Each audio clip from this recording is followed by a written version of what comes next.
Deputies immediately noticed 2 victims dead in the street. It was later learned that the 911 call actually came from a surviving victim of this shooting. They had not received any injuries from a shooting. They were hiding. Deputies then found a 3rd shooting victim in the doorway of the home. As deputies searched the area, they found multiple victims in the same area at the scene on the property. There were victims both inside the home and outside of the home. We're able to identify those victims today and provide those to you. Many of you have already discovered who they are through social media. I would caution you, please don't be listening to factual information from social media. That is not where you will find your facts.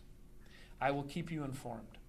I will make sure that you have what we have as we are able to release it to you for the integrity of the case.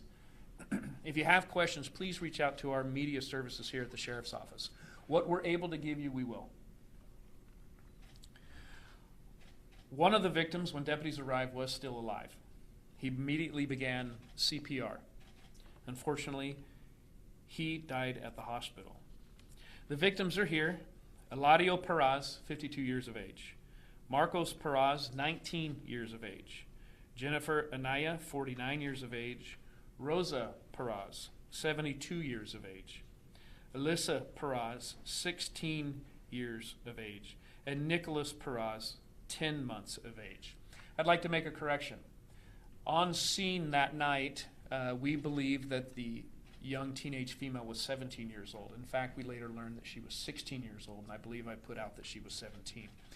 We also believed at the time that the infant was 6 months old.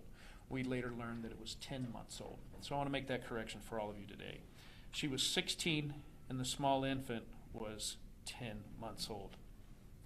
She was found, along with the infant, laying next to her mother, his mother, down the street. We believe that the 16-year-old teenage mother and her small infant actually was fleeing and running from the scene. What we have since learned through forensics, that it was clear that the shooters stood over the top of the 16-year-old mother and fired rounds into her head. The 10-month-old infant also suffered from the same attack. None of this was by accident. It was deliberate,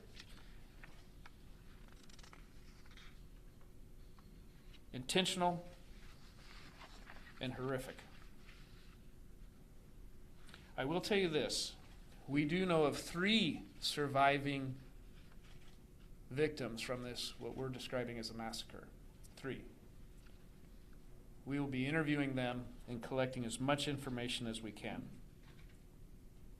There was one person inside the home hiding as they could hear the gunfire erupting inside the home. The description from him is that he was in such a state of fear that all he could do was hold the door, hoping that he was not the next victim. Detectives, at this point, we do believe that we are in the search for 2 known suspects. Potentially a 3rd in an escape vehicle, but we don't know that to be true. This is going off a hypothesis from law enforcement. But we do know that, in fact, we have 2 suspects. It is very clear that this family was a target and that there are gang associations involved as well as drug investigations with this in this home. But let me make this very clear. Not all these people in this home were gang members, and not all of these people in this home were drug dealers. The 16-year-old female is an innocent victim. The grandmother inside appears to be an innocent victim, and definitely this 10-month-old child is an innocent victim. I'll tell you a little bit of the history of the home. On January 3rd of this year, Tulare County Sheriff's Office patrol officers conducted what we call a parole compliance check. Basically what that is when we know people who are on felony parole and are in the community, we will stop and make sure that they're abiding by the law. This compliance check done on January 3rd is the same home where the massacre occurred on Monday. This is a known home to our department. This is where gang activity has routinely occurred in the past. During that compliance checks, deputies saw shell casings laying on the ground outside the home. When asked if we could go inside and search, they refused, and that's where the search warrant was written. We obtained a legal search warrant from a judge, and we were able to do a search warrant of the home. And we found Eladio Perez,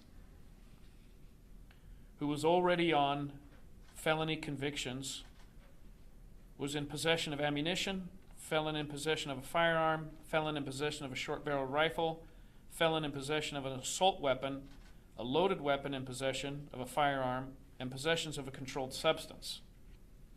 He unfortunately was able to bail out 4 days later. So law enforcement, doing their due diligence in community service and protection, part of our duties is to go into these homes and try to remove guns, drugs, and that type of activity. And this home was known to us. That's how I'm able to say that this is a gang-related activity. I have also been quoted as saying this was a cartel-like execution.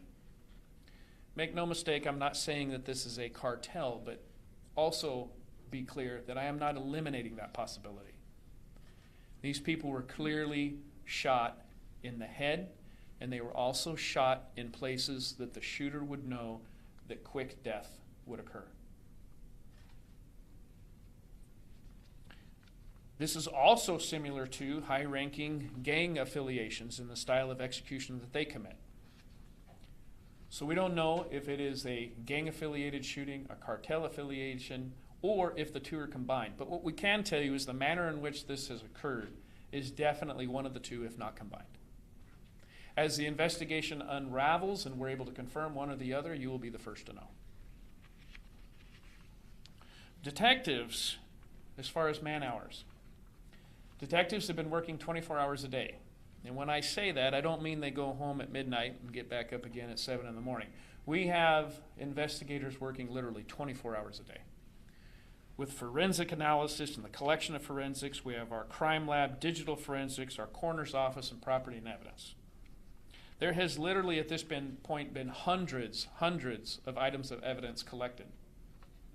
And we expect more items of evidence to be collected. As of this press conference, detectives are still canvassing the area, looking for surveillance videos, asking for the public's help.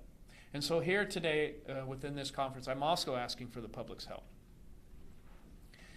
Anyone in that area, if you have a business, it is an industrial area very nearby in the Goshen area, there are residences with ring cameras, there are video all over.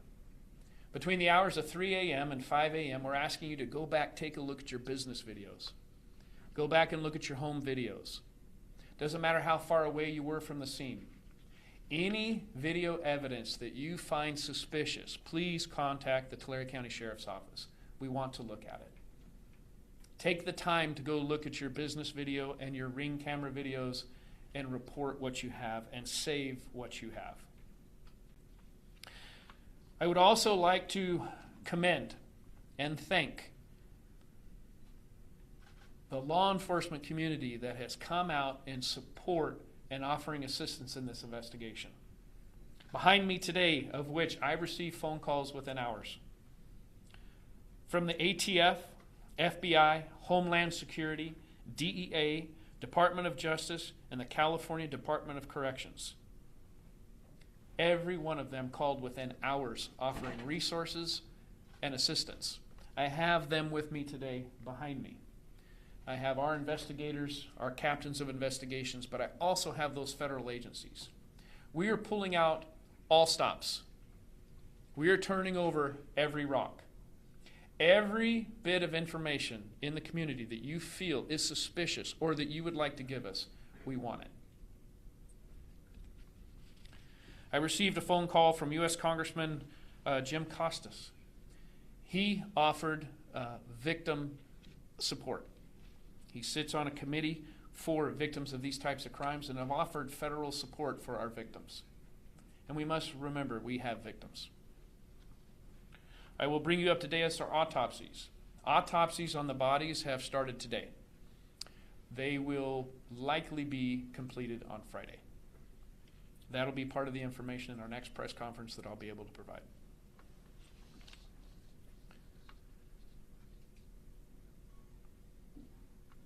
I want to introduce Joshua Jackson, Special Agent in charge with the ATF, and he will speak about our $10,000 reward that we are now offering. Thank you, Sheriff. Hey, good afternoon. My name is Joshua Jackson. I'm the Acting Special Agent in charge for the San Francisco Field Division ATF.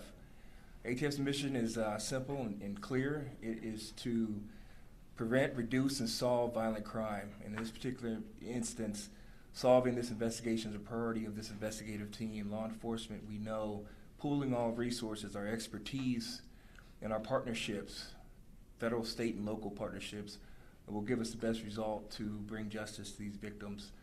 In addition to the investigative team that you guys see behind us, is we are asking, as the sheriff mentioned, assistance from the public, and part of that is announcing this reward of up to $10,000 for information to help move this investigation forward. Please contact the local sheriff's office here with any information that can lead the investigation further. ATF will provide all resources at our disposal to support this team and be a part of this to its conclusion. Thank you. Thank you, Joshua. Thank you, Joshua. So I want to announce to the community as well. There's a $10,000 reward.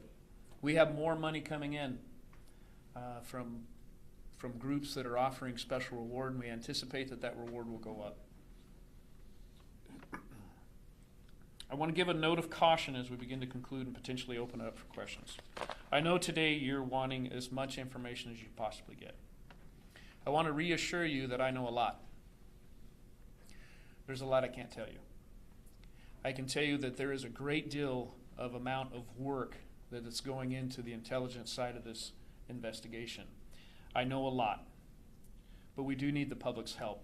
The public's help will help support not only theories, but the IT side, the technical side of things that we're looking at as well. So when I say that, if I don't answer your question, it's because they're watching too. When you put this information out, they want to know what we know. What I will tell them is we know a lot. We anticipate that there will be arrests. When that occurs, I can't say that that happens in a week's time or even a month's time. But what I can tell you is that we will be slow, methodical, accurate, precise, and that we will make sure that when we make these arrests, that this investigation for the victims, these people will be held to justice. So with that, I'll conclude. I'll open it up to questions. I just wanted to be able to bring you and the community up to date. Again, to the community, this was not a random act of violence. This was a very specific targeted act of violence. So I don't want the community to be scared or worried. I will say that I have received, not only on social media, but personal phone calls, text messages, as well as many of my staff, heartfelt condolences for the family and this young 10-month-old child, young teenage mother, the grandmother inside the home. Innocent victims. Should have never occurred. We want to hold them to justice. So with that, I will open it up to questions, and if I can answer. Sheriff, you mentioned you're still working out if it's a gang or cartel organized group. Do you believe them to be local, whether it's any of those groups? Well, when it comes to certain gangs, as well as the cartel, there is local connection that spreads across the state. I can tell you that some of our investigations have already led outside the county. Sheriff, during your time as sheriff here in Tulare County, is this one of the most serious things you have seen? I've been with the sheriff's office for 36 years. And the world that we live in, as far as investigating and working for our victims, is an ugly world. This is one of the most egregious that I have seen. However, I have seen many very similar to it. What I have not seen is the very apparent murder of a 10-month-old child for no reason. What I have not seen is the very clear assassination style to the head of a teenage mother. That I have not seen. It's egregious. Sheriff. Yes, sir.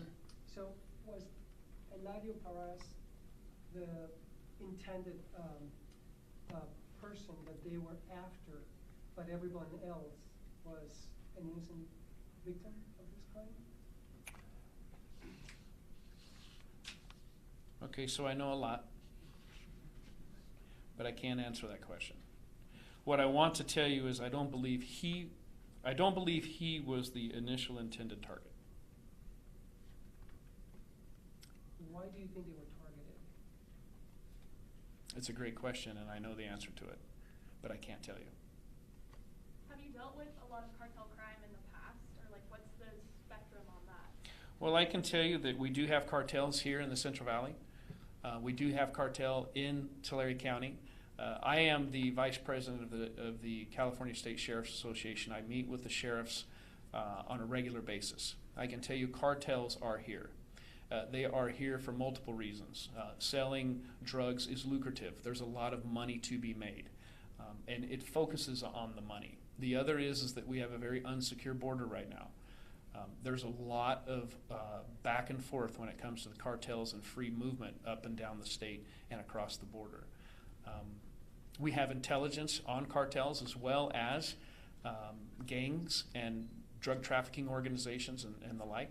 Most of those crisscross each other many times. But be very clear, I'm not identifying or pointing a finger at any one cartel. I'm not. I'm saying that what took place is very much like what we've seen in the past when it comes to an execution by cartel. Are you able to tell us the relationship between everybody on the board here, all the victims? We can. I just received a briefing, but I think it might be better served. Lieutenant, are you able to give the relation of all those on the board? Or- Yeah. I can, yeah. Yeah. Go ahead. I'm comfortable, we are comfortable telling you that the victims on this board are immediate family to each other. That's what I'm comfortable releasing now. Okay. So I think what they're referring to, grandmother. Yes. Rosa is the grandmother. Lisa is the grandchild to someone who survived at the scene. This is another grandchild, I believe, of someone at the scene. This is a girlfriend very close to one of the survivors. Nicholas is Alyssa's young son. So I hope that helps. What about the survivors? Sheriff, what can you share with us about them? What can you tell us about what their experience was? How are they going to be able to help you in your investigation? Yeah, that's a great question. One of them, as I indicated, he could hear the shots being fired up and down the hallway. He put his feet up against the door and laid flat as he could, hoping no one would come in. He actually describes them rattling the doorknob to see if they could get in, and then they moved on, leaving him inside. The two others were hiding in a nearby trailer where one of the victims was shot in the threshold of the trailer door. Fortunately, the two suspects in this case never entered that trailer, and they remain hidden inside the trailer. So we have 3 surviving victims who are providing a great deal of information. So last time that you were at this residence, did you say some drugs or weapons, or is that something that you found in this house in the past? We have. In the past, we have found methamphetamine, marijuana, and automatic weapons. Mhm. Do you have a description of the people that you're looking for that were involved in this homicide? I do not.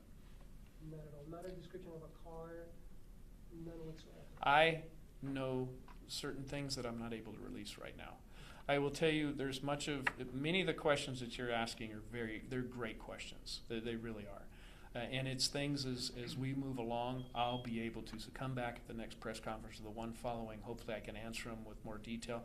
I will tell you that the gentleman behind me, as well as many of my administrative staff, we have been in briefings on this case, and there's a lot that we know. But again, let me just reiterate, I have to be very careful and cautious because they're watching what's happening today as well. With that, is there any way to tell the connection between the suspects and the victims?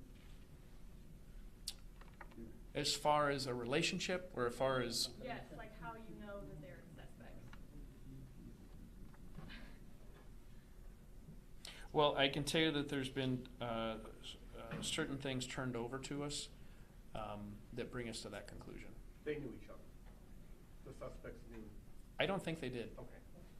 Goshen, being a population of just 3,000 people, would you say that this is shocking for it to happen there? It's shocking for the nation. Not only is it shocking for a small farming community of something like this to take place, it's shocking to our county, it's shocking to the state, and I have to tell you, I'm receiving phone calls from all across the country. Fellow law enforcement, people just of concern.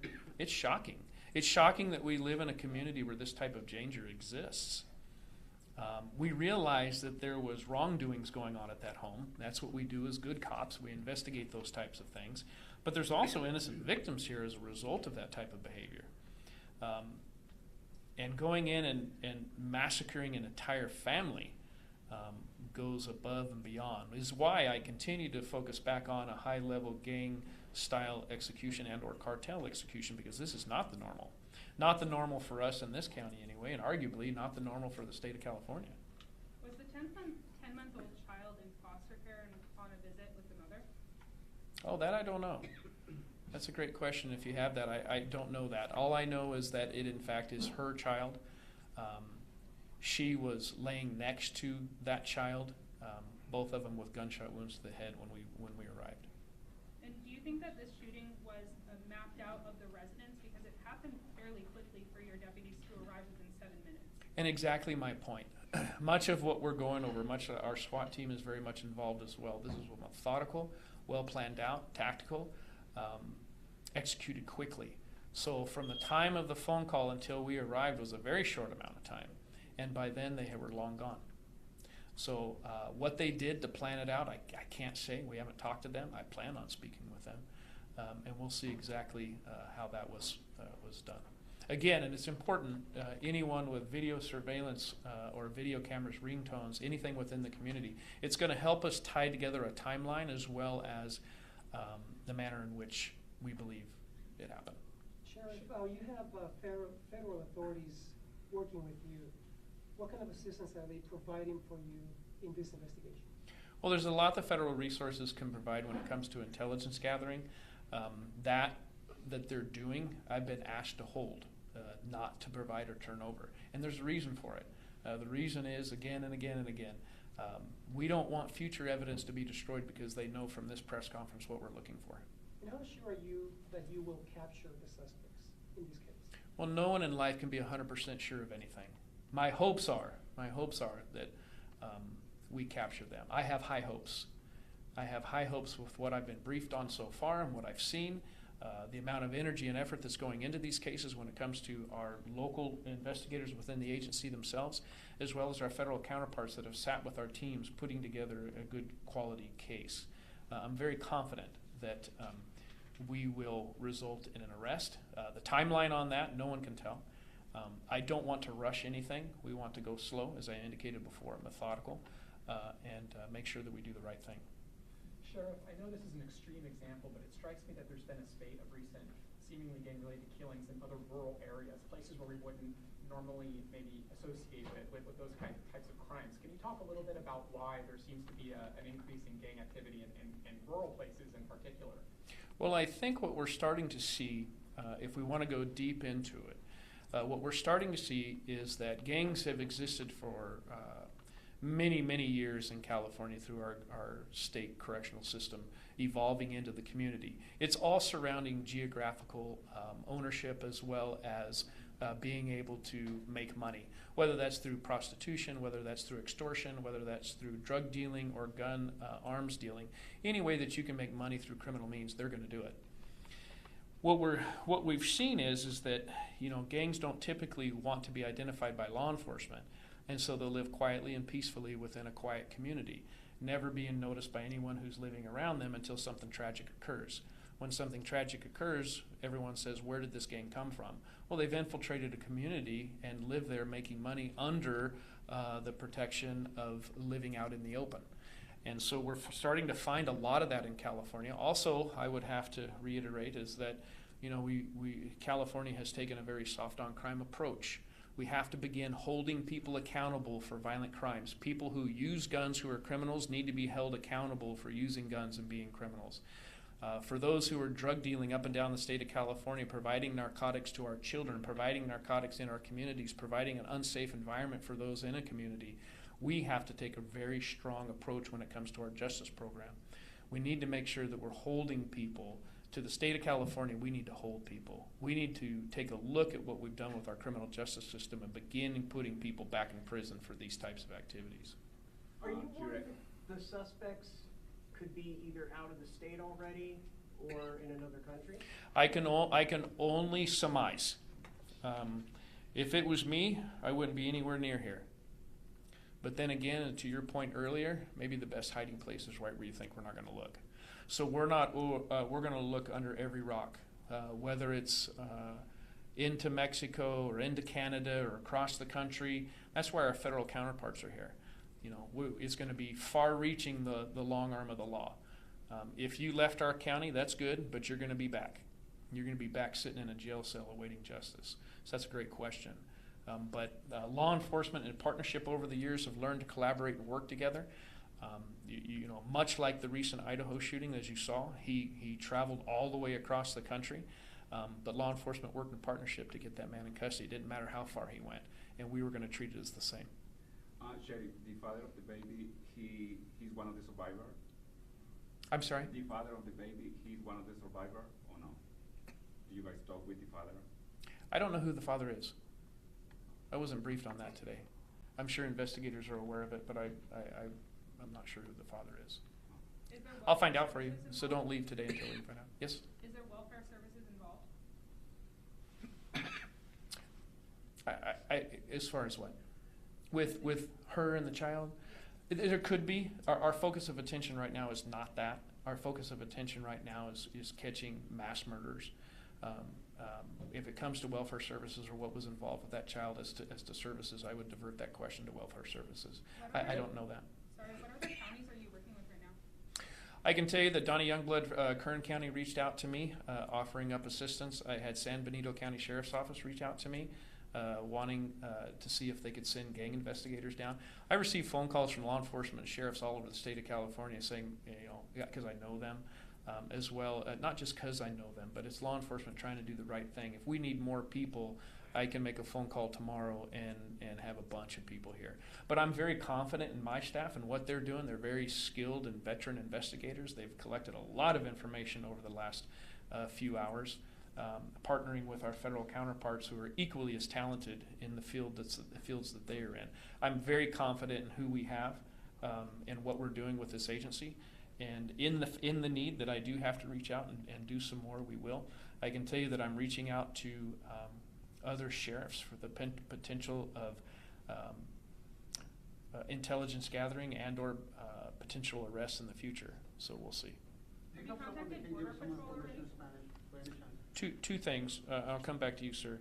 Border Patrol, we have not reached out to them, as I understand, but we do have our federal counterparts who have connections with the Marshal's Office, as I was briefed this morning, that will be monitoring both borders, Canada as well as Mexico.